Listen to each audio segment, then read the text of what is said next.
Welcome back to another episode of the exam series. Thank you, Ric, for joining us again. Ex-senior examiner from Orthopaedics. And what we're looking at today is the Vivas. And so we're going to be going through what the actual sections are, how they're examined, what they're looking for in each section, and some tips for do's and don'ts in each part and preparing for them. So Ric, do you want to give me a rundown about what do the Vivas mean? When does it happen and what are the sections? So the Vivas take place a month after the writtens. And there are 5 sections in the Viva. So for people who are a little bit weak on maths, that means for the whole exam there are 7 sections, and they're all equally weighted. We'll talk about marking a little bit later on, but each section, written paper 1, written paper 2, and each of the Vivas have equal marks or equal weighting to them. So a month after you've done the writtens, you front up on a weekend for the Vivas. We usually run, and I think into the future we will run both Opsurg and CIM, so that's 3 exams on the Friday, and then the clinicals on the Saturday, so that the exam is all finished by the Saturday evening. And they're all computer-based stations at the moment. We used to do patient-based clinicals. Very difficult for hospitals to organise. Usually had to be in a clinical setting, and the hospitals aren't all that keen for us to be there anymore. Certainly through COVID, there's been no chance of doing that. So we have revised the clinicals now to be purely computer-based stations. So all 5 components are computer-based. Opsurg 1 and 2 and CIM run for 30 minutes, and then the clinicals run for 35. And was that a COVID thing, or is there a chance that might persist in the future for the clinicals? Because the Opsurg and the CIM have always been, computer-based. Yeah. What does the future look like, do you think, for clinicals? Is it going to be a mix, some real patients, or hard to tell at this stage given that we've still got restrictions? The examiners really value seeing a candidate with a patient. That is, there's a lot of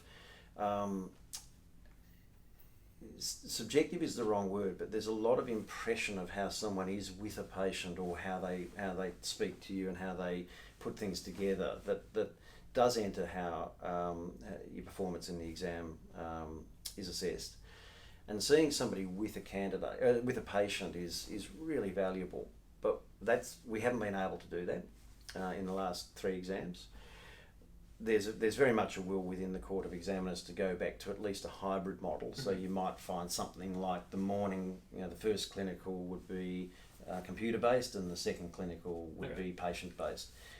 A lot of that is to be worked through, and for the foreseeable future, it's going to be computer-based. Okay, but we'll still need to learn how to examine patients at some stage. You're going to be an orthopaedic surgeon, you have to learn how to examine patients, that's right. Okay, so let's go down through each of those parts of it. So what does Opsurg mean? What are you trying to get out of us? How's it run? And what are the question styles? So I'll walk you through a typical Opsurg. The candidate's delivered to the door, and some of you may have been acting as bulldogs for the exams in the past, but the candidate's delivered to the door by the organising helpers, and is met at the door by the 2 examiners who are going to do that assessment. When the bell rings, you're ushered into the room, and there are 3 seats in front of a computer screen. And the examiners control the timing, and the examiners control the moving on of each of the pictures. And there are 5 cases to get through in 30 minutes, so that's 6 minutes each. Some cases may be a bit lighter than others, so you might find that the examiners have arranged that the first case is 5 minutes, the second case is 7, or something of that nature, but they will control the time. And you may well get moved on in the middle of an answer or in the middle of a sentence, because they're working to that time frame. They know what's coming next, and so they will move you through. And as I said, there are 5 cases.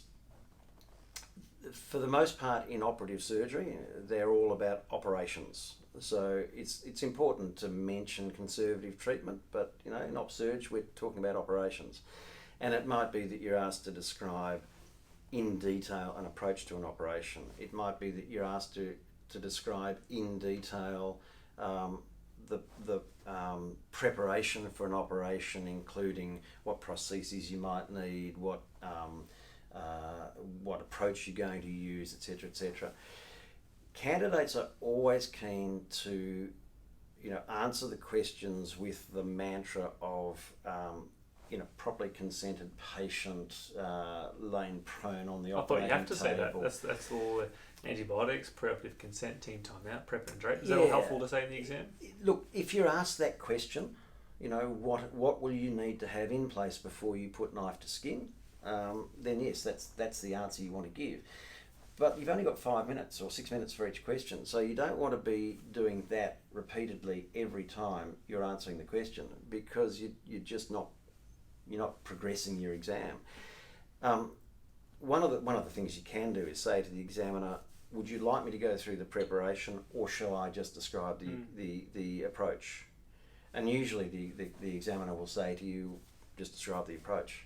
And are there some questions that are looking at the approach to an area of the body, and some that are looking at the actual technical steps, or does everyone want everything from every case? No, they are broken up. Some are planning. If you've got a particularly difficult revision operation, and we don't want to hear that you're going to go in there and halfway through you haven't got the right prosthesis. So you might say, before I do this operation, I need to have, various levels of constraint from a knee replacement and a hinge.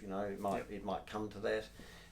And so that you've thought your way through it. Mm-hmm. And some are very much, I would make an incision from point A to point B of, X length, the structures at risk are, etc., etc. So they actually focus on an approach, and that's the operative surgery. The hop and felt, yeah. Hop and felt, okay. Yeah. But let's face it, before you get to that point, there'll be a bit of assessment of the case that you're doing. So you might have the case will have a stem, a written stem. You'll get varying advice about what you do with the written stem, but most examiners will say read that out. So you read out your stem. Actually, that's a question: is do you go out guns blazing and start reading the stem, or do you sit silently for them to start? What's the best way to start those computer stations? I want to progress my exam, so I would start reading. Yep. Okay, case one. Okay, I've got a 14-year-old child who's fallen from a 3-metre cliff, and so as you're reading that, it's a bit like you're getting the phone call from A&E, and you want to assess the things that are really important in that stem. Now, if you've got a 3-year-old girl falls from a swing and hurts her arm, there's not a lot you can say. It's a trauma case, they've probably broken something. I thought you have to say EMST principles. I'll do a primary secondary survey. Yeah, so another way of doing that, instead of, again, going through the mantra for every case, is to say, the important thing with this child is to make sure that they haven't got significant other injuries. We can talk about the assessment of an injured child, or would you like me to concentrate on the injury as described in the stem? So you can ask the examiner you can be interactive with the examiner. Okay. Absolutely. It's your exam. And see where they want to take you. Yeah, and clarify. And if the examiner asks a question that's got 15 parts, you don't quite understand what they're talking about, you can ask them to clarify that question. And no one takes offence, and you don't lose any points if you do that. Another thing I found hard to understand is when you finish reading the first slide, are you then expected to launch into a discussion, or do you just pause and see which way they want to take it? What's your advice in terms of how to... I think it's always better to talk, because the exam is about talking and communication, in my experience. So if you just stop, there's going to be an awkward pause, and then an examiner's going to say, well, what do you want to do? And it's almost as if they're prompting you to say something, and you say, well, it's clearly an injury, there's clearly a broken bone, I want to see an x-ray. Yep. Okay, righto. So here's your x-ray. Okay. Or you can say, well, you can talk about the case, pull out the salient things, the important things, very quick little summary of where you want to go next. And it might be, I clearly want to examine this child with the injured elbow. I want to make sure that they're neurovascularly intact, but clearly this stem is heading towards a limb injury. I'd assess all that with my examination, my history. And having done that, I want to see my a plain x-ray. That's a nice way of going through it. So you don't need to have got the right answer from the stem. That's really important. You may not actually even get the right answer at the end of the question, because that's not what the question's about. more in CIM perhaps, but in Opsurg, you want to progress the case to the point where you're proposing a reasonable operation, and then you're describing that reasonable operation. And any other do's and don'ts? Anything else we should be? You don't get rattled.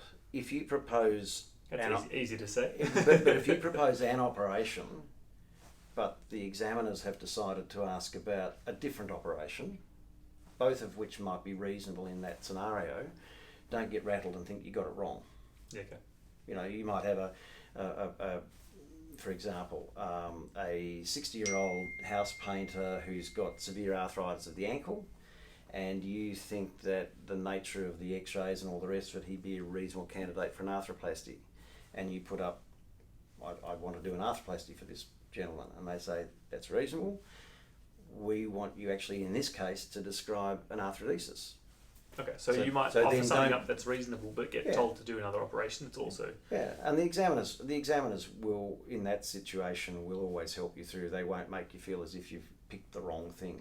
Okay. Opsurg 1, Opsurg 2, what does that mean? It just means two separate sessions. Okay, are they different? Are they similar? Historically, I think the intention was to have slightly different content. You might have been talking about upper limb one day on the one exam and lower limb on the next exam. We haven't done that for years. It's really 5 cases in each session that are balanced between the sessions, so you're not going to have one hard and one easy Opsurg. They're balanced cases. You'll often get a joint reconstruction. It might be hip or a knee. If we've got a hip and a knee, you put one in one and one in the other. Yeah.